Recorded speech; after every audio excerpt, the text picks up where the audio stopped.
Okay. All right. Hey, everybody, it's me, Rusty. Just a little update on what's going on. I have a court hearing on the 9th where they're wanting me to plead guilty and offering me 1.5 years to 4.5 years with the threat of a life sentence if I don't take the deal. I don't plan on taking the deal. I'm not guilty of it, but just an update on what happened. So my parole officer showed up at my place with 6 other parole officers on January 24th for a routine parole search. They searched the entire house after they cuffed us up, mind you. So they came in, I opened the door, they cuffed me, they cuffed my friend, and sat us on the couch and made Joanne sit on the couch, and they searched our entire house. They didn't find anything. They searched, unfortunately, went through Joanne's son's dresser that has been in our bedroom since before I moved in the house, and nobody touches it. It's sacred to Joanne, and because Connor died of a fentanyl heroin overdose in 2015. That's methamphetamine. Yeah, and methamphetamine.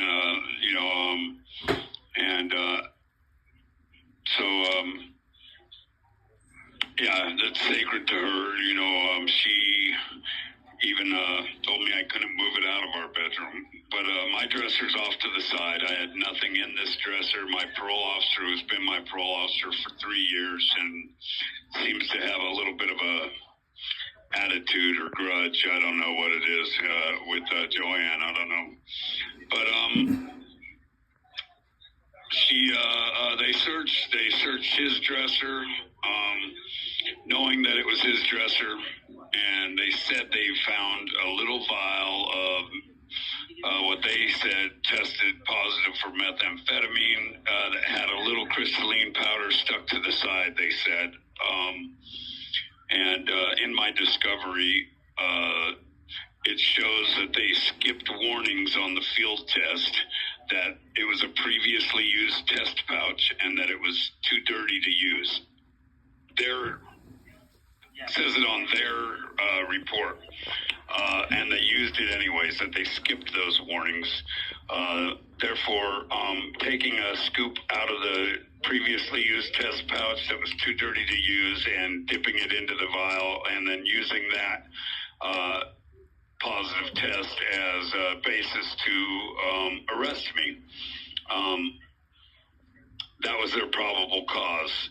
Even though it wasn't my dresser, my dresser's off to the side. They took pictures of Connor's pants, size 32-30, to show. 32-30, yeah.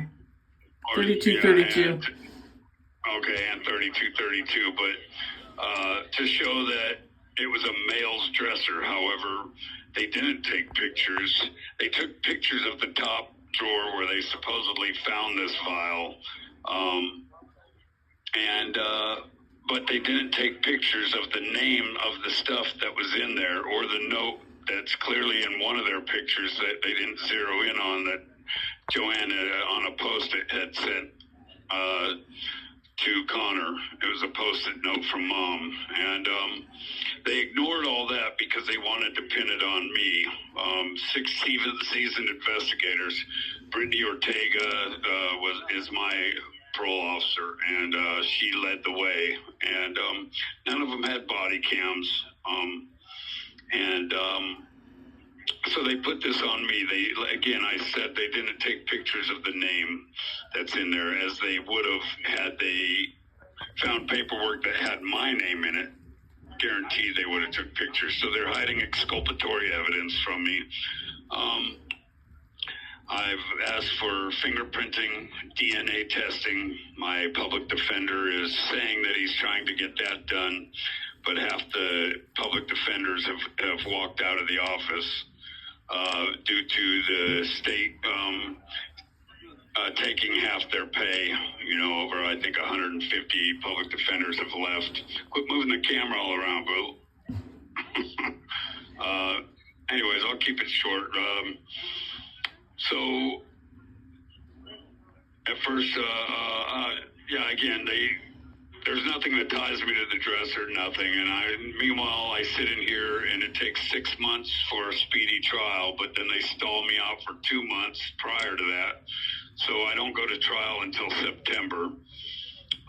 Meanwhile, I lose everything, how fair is that? This judicial system here in Ada County, is so out of control. I beg that somebody come, Trump, where are you, Trump? Send one of your cronies here, please, to Ada County and look at it. You could talk to any 10 people and I guarantee you get 8 nightmare stories.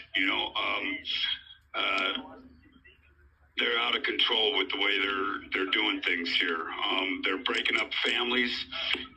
They're using the test from AverHealth, which has already been sued and their lead investigator has said that their test, 30% of the people aren't even dirty, and they're breaking up families. Anyways, I'm getting away from myself. So anyways, I have court on the 9th in courtroom, what is it, 502 or 508, I believe.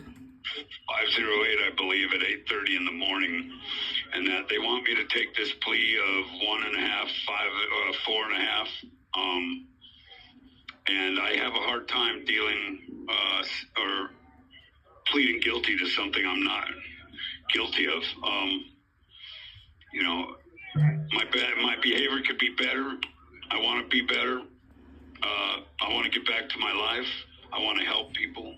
I want to help them in a controlled setting instead of at my home or in the midst of their addictions. That's not the right setting for me. Anyways, meanwhile, I'm writing a book, as my other videos show, Tragic Kingdom, The Poetic Fall and Rise of a Fool. I'm also going to write my book again, Held Hostage, A Life of Addiction, Destruction, and Triumph, that got thrown away after 10 years of writing while I was in prison in California. I've been in a cell, of some form or another for over 3 decades of my life. I've given my time for what I've done. People think, oh yeah, conspiracy, but they came after me after I did 17 years. They came after me and gave me 3 life sentences in California using nothing but hearsay, illegally taking me to trial.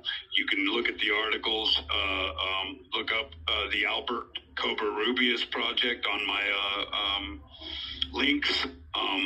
Roz from Debug the System, Tracy Kaplan from the San Jose Mercury News all got involved. This was in 2012 through 2015. And I've posted those on your GoFundMe. All right, and they're posted on my GoFundMe. They came after me. They illegally took me to trial. Nobody testified against me except this stalker's mom, and she testified on my behalf, and they still found me guilty. It was insane. I'd seen it before, but I never experienced it. And 3 years later, I had one of the quickest, probably complete reversals in California, and I came back for a new trial where I was offered all the way down to 10 years credit for 4. You're out in 4. Or we go to trial, and I said no. I studied, and I think it was 2 hours later or so, I went in the courtroom, and they dismissed everything with an apology, and I left. And that was in 2015. I left California and came out here to Idaho. I had a domestic out here. I had gotten in a relationship I probably shouldn't have. I own my responsibilities for it, but I had a domestic with someone that's on record in the 911 transcripts. Her daughter was yelling, "Mom, stop! Mom, stop!" She was.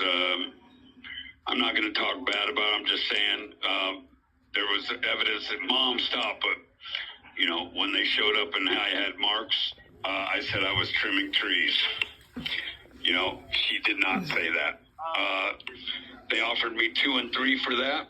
I said, listen, I just did a lot of years in, some of the most violent prisons in California. I could use some anger management, and I hear you have a rider program. So they said, okay, we'll give you a rider program, but we want 2 and 7. So even my appellate attorney, and this is on record as well, said I've never had anybody take more time, 4 years more, in an attempt to get some help. After being in those prisons out there and just getting thrown out here into the world, it's not the easiest task. But anyways, the judge did not accept that deal, and instead gave me 10 years, which I have 2 years left of parole. So the closer I get to getting off parole, it seems the more they come after me. I did 5 years of that 10 years, and I've been out on parole for 3 years. And here I am again. They use, again, they ignore their SOP. They use a dirty test, and here I sit, man, and no support. If there's any attorneys out there that could represent me, pro bono, or help me in my on-site parole hearing after after all this, I have until September to go to trial. But please contact me. Please contact my wife, Joanne, please. I'm also writing just a quick one.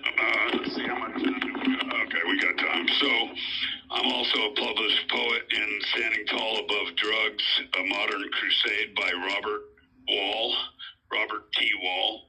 It's published in the Library of Congress as well. Chapter 4, A Poet in Our Midst. And I'll make this quick. They probably blur this out, but anyways, it's a story about my family, starting on page 101, and my poetry, published in 1986.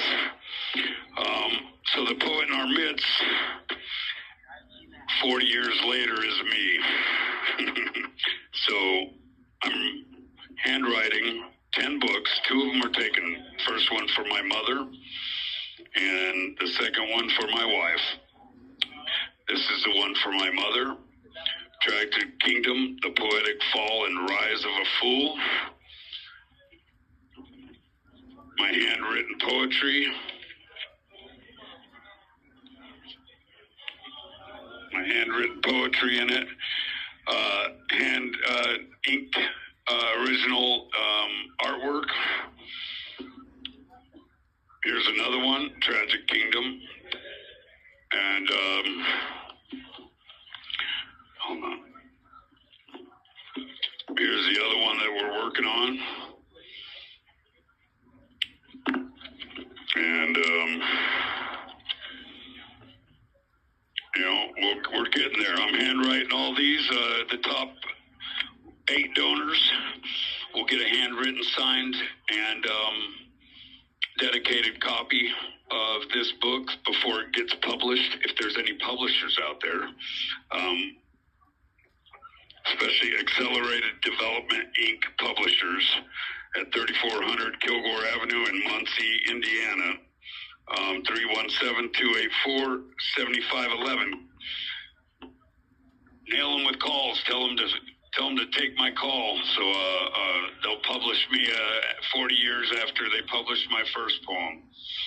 Anyways, I appreciate everybody. Whatever you can do to help Joanne and I would be greatly appreciated. Any attorneys, please, what they're doing here in Idaho is wrong. What they're doing in Ada County is wrong. What the power that the parole office has taken is wrong. And you can see it for yourself, but we can't get anybody to look into it. So please, come just look into it. President Trump, my daughter loves you. Please, send somebody. Just have them look. They can grab anybody and look into their cases, and they'll see it's wrong. There's no representation from the public defender's office. we need help out here. If you could help with bills too, please. I don't want to lose everything again. I've worked hard. Joanne's worked hard. She was a paramedic for 24 years. Firefighter of the year in Sun Valley. Would have been paramedic of the year had she gone to the dinner. But she didn't. You know, that's what they told her. But she saved many lives here in Idaho, you know, and this is, you know, we need help, please. Whatever you can do would be greatly appreciated. It'll come back, I promise. We're going to start Connor's Corner, our podcast, and help families that have had problems with addiction and you know, problems through the courts and how to get back on your feet and come to life. You know, I'm living proof. I'm 56 years old and still going strong. So I need a handout, not a hand up. Man, it'll come back to you. I promise. I give you my word at that. You Thank you said very that much. opposite again.